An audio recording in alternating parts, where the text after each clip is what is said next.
tal? ¿Cómo están? Qué placer acompañarles. Bienvenidos a Impacto Económico. Soy Edson Sánchez. Vamos de inmediato a repasar titulares.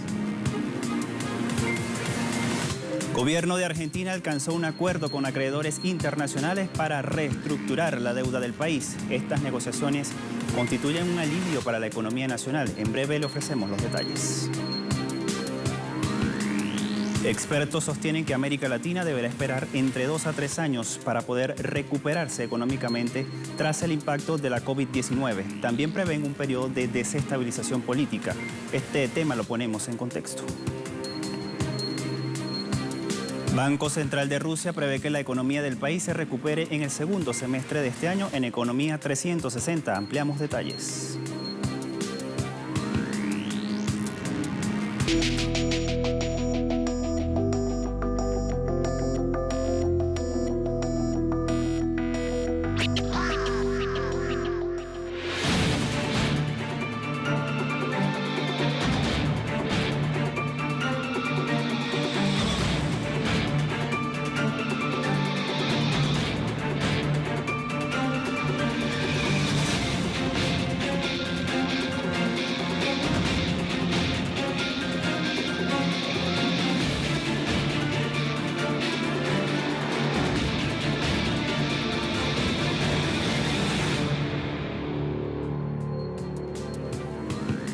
Comenzamos con esta información. El gobierno del presidente argentino Alberto Fernández alcanzó un acuerdo con los acreedores internacionales y todo esto para reestructurar la deuda de este país.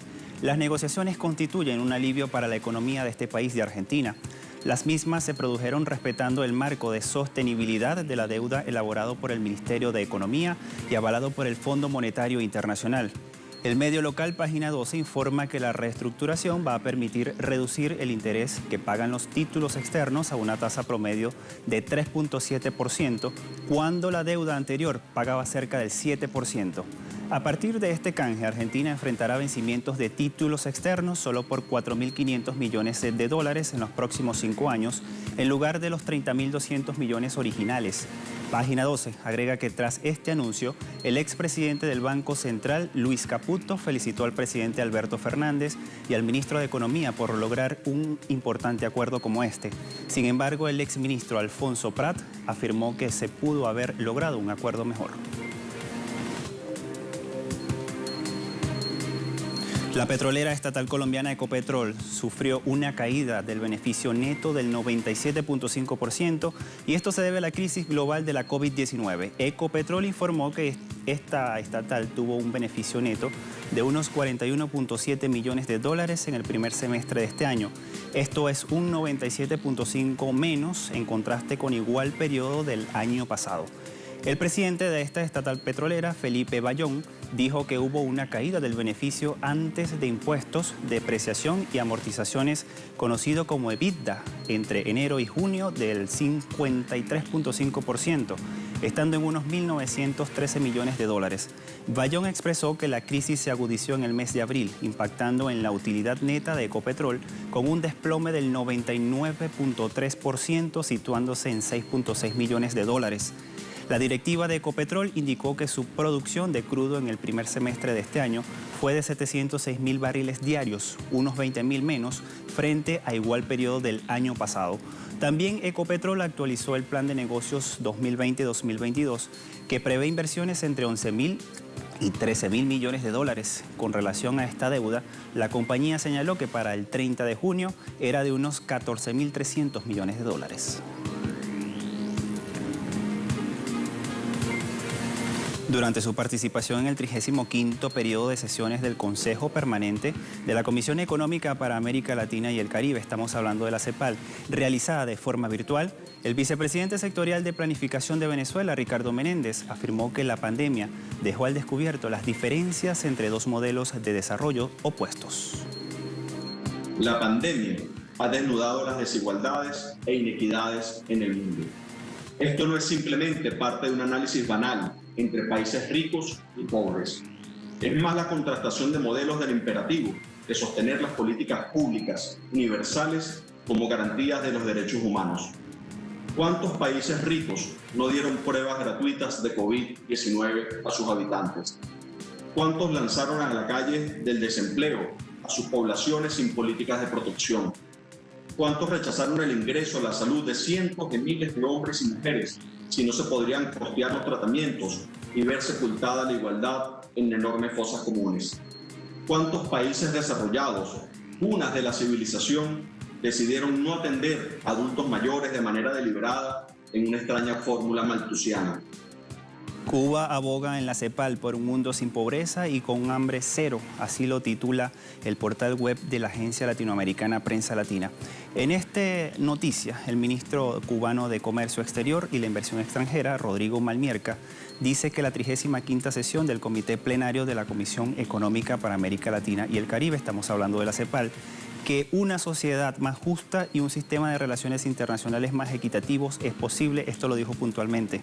Asimismo, Malmierca destacó las actividades lideradas por la isla en los últimos 2 años, ejerciendo la presidencia de la CEPAL con el compromiso de avanzar en el desarrollo sostenible del área. Igualmente, Malmierca expresó que en Cuba siempre encontrarán un alivio, o un aliado, mejor dicho, dispuesto a cooperar en los desafíos para implementar la Agenda 2030, especialmente frente a la crisis sanitaria actual de la COVID-19. Por su parte, la secretaria ejecutiva de este organismo, independiente de Naciones Unidas, Alicia Bárcenas, agradeció la labor y gestión de la isla desde mayo de 2018 en la presidencia de este organismo económico y en especial al presidente cubano Miguel Díaz-Canel. En Paraguay, la deuda pública alcanzó 30.7% del Producto Interno Bruto en julio en medio de la crisis de la COVID-19. El Ministerio de Hacienda informó que la deuda pública del país alcanzó en junio los 10.871.4 millones de dólares, que equivalen al 30.7% del Producto Interno Bruto. El informe detalló que del total del paquete, unos 9.338 millones de dólares pertenecen a la deuda externa y la interna es de 1.532.4 millones de dólares. Asimismo, en el primer semestre de este año, los compromisos financieros internacionales y tenedores de bonos del Tesoro aumentaron en 2.000 millones de dólares. El Ministerio prevé para el segundo semestre de este año la colocación de bonos por 46.4 millones de dólares en el mercado interno. A esta cifra se sumarán, de aprobarse por el Congreso, unos 350 millones de dólares del Plan de Recuperación Económica del país.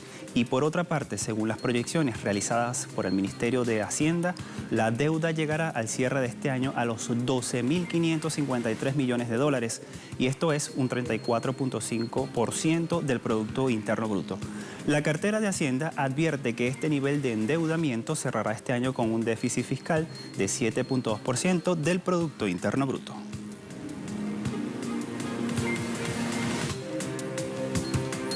Así nos vamos a una primera pausa. Al regreso vamos a revisar en nuestro segmento En Contexto la economía pospandemia en Latinoamérica. No se aparte, ya volvemos con más de Impacto Económico.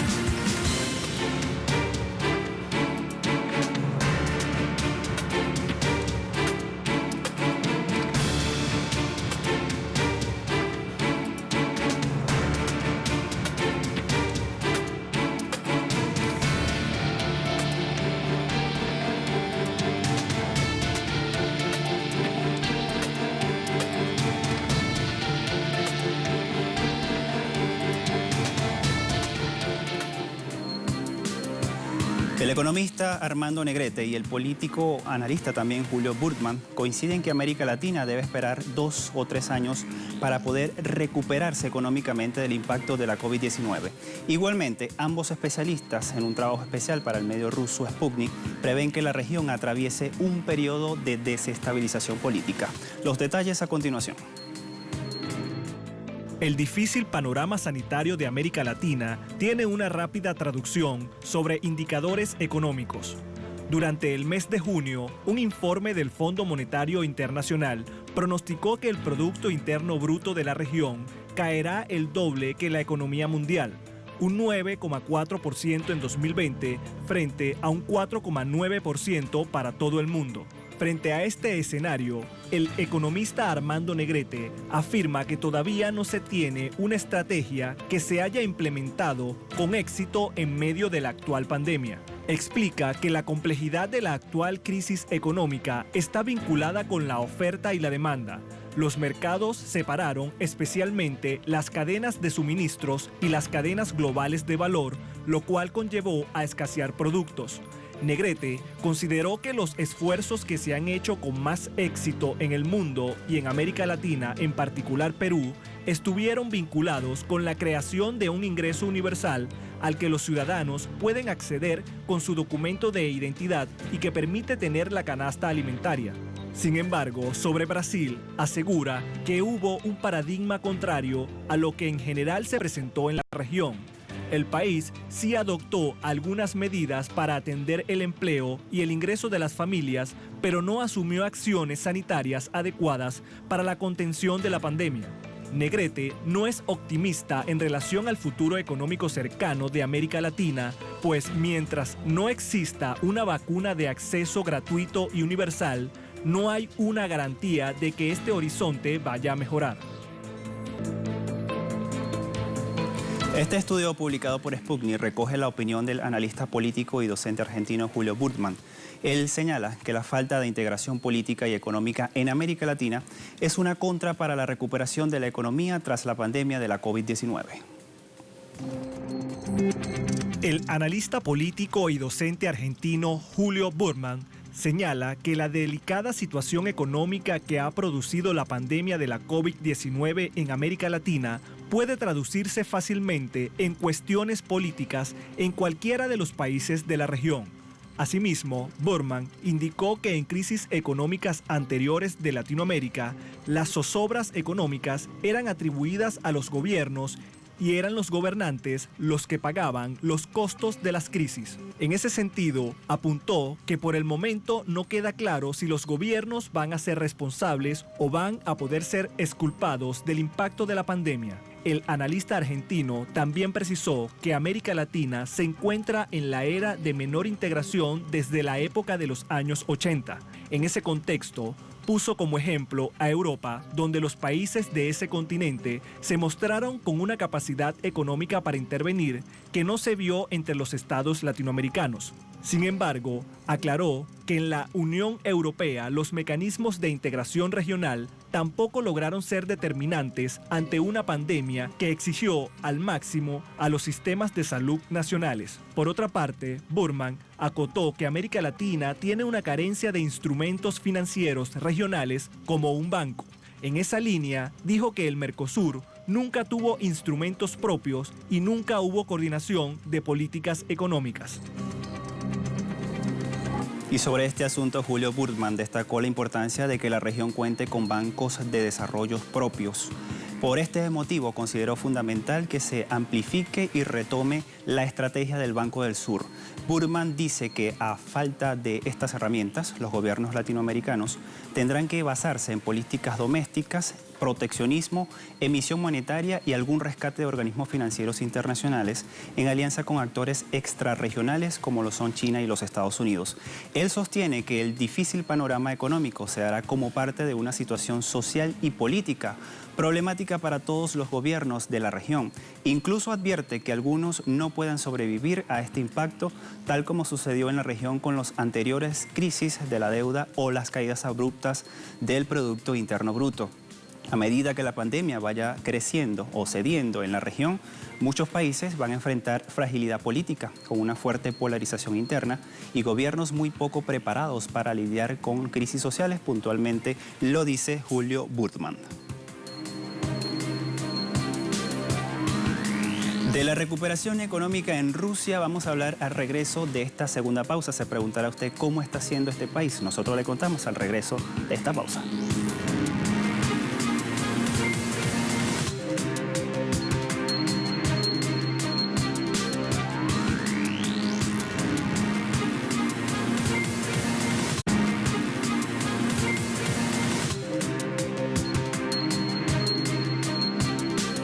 El Banco Central de Rusia, a través de un informe, indica que la economía del país se va a recuperar en el segundo semestre de este mismo año. La entidad financiera señala que esperan una recuperación más rápida de la actividad económica en el tercer y cuarto trimestre de este año, gracias a las políticas monetarias y presupuestarias que se han expandido desde abril pasado. El banco también indica que la economía rusa continuará siendo apoyada por las medidas del gobierno y el Banco Central para limitar las consecuencias económicas de la pandemia del coronavirus. Sin embargo, el banco agrega que la trayectoria de una mayor recuperación económica gradual podría ser inestable, y esto se debe a la caída de los ingresos, el comportamiento restringido del consumidor, los sentimientos empresariales cautelosos, así como las restricciones por parte de la demanda externa. Rusia y China se dirigen hacia la desdolarización de su economía. Esto va a ocurrir en el primer trimestre del año. El comercio entre Moscú y Beijing cayó por primera vez a menos de la mitad. Esto lo dice el portal alemán Deutsche Wirtschaft. El medio señala que entre enero y marzo de este año, el dólar continuó perdiendo espacio en las relaciones comerciales entre Rusia y China y se redujo por primera vez al 46% de las transacciones, mientras que el 54% restante se comercia en yuanes, euros y rublos. El medio alemán precisa que hace 5 años, en el 2015 precisamente, alrededor del 90% de los acuerdos comerciales entre Moscú y Beijing se realizaban en dólares. La reducción del papel de la moneda estadounidense se debe principalmente a la guerra comercial entre Washington y Beijing. Por otro lado, es el resultado de la política de desdolarización de Rusia, que desde 2016 también comercia sin dólares con otros países. En ese contexto, ha comerciado principalmente en euros con los miembros de la Unión Europea. El presidente del gobierno de España, Pedro Sánchez, aseguró que la economía de este país se va a recuperar totalmente del coronavirus en el año 2023. Sánchez dijo que en 2021 la recuperación tomará un ritmo mayor y se va a acelerar en el 2022 gracias al acuerdo logrado en Europa hace unos días, haciendo referencia al Fondo de Recuperación de 750.000 millones de euros, en virtud del cual España recibirá unos 140.000 millones de euros. Asimismo, indicó que para el año 2023 se completará la recuperación económica de este país, que a su juicio superará los niveles de antes de la pandemia de la COVID-19. Además, prevé que para ese periodo España habrá dado ya un salto de la digitalización, también la sostenibilidad y de cohesión, que mejorará la situación en este país.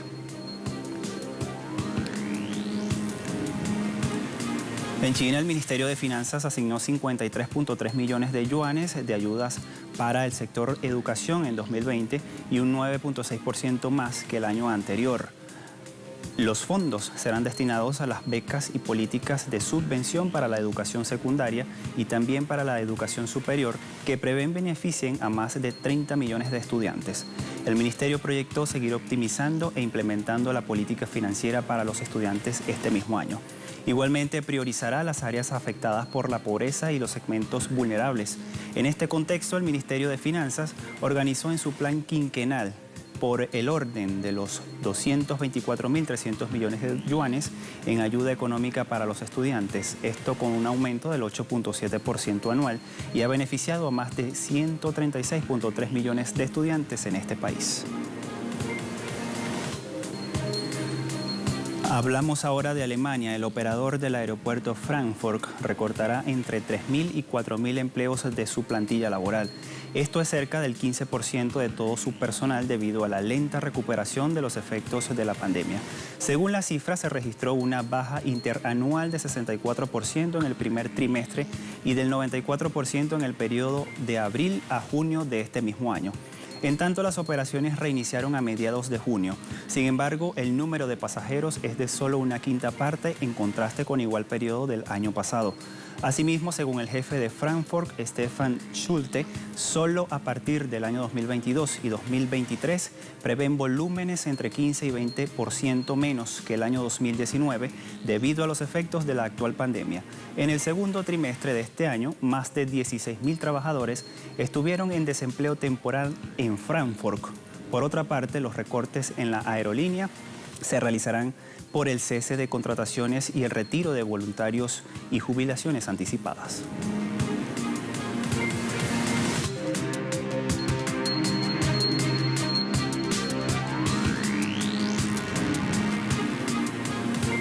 Como es costumbre, vamos de inmediato a ver las cotizaciones petroleras al cierre de la jornada de este martes.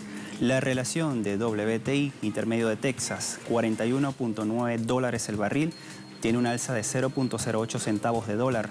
Sumamos Brent de referencia en Europa, se ubica en $44.05 el barril, ha perdido 0.10 centavos de dólar. Y por último tenemos el crudo PET, $44.02 y tiene una subida de $1.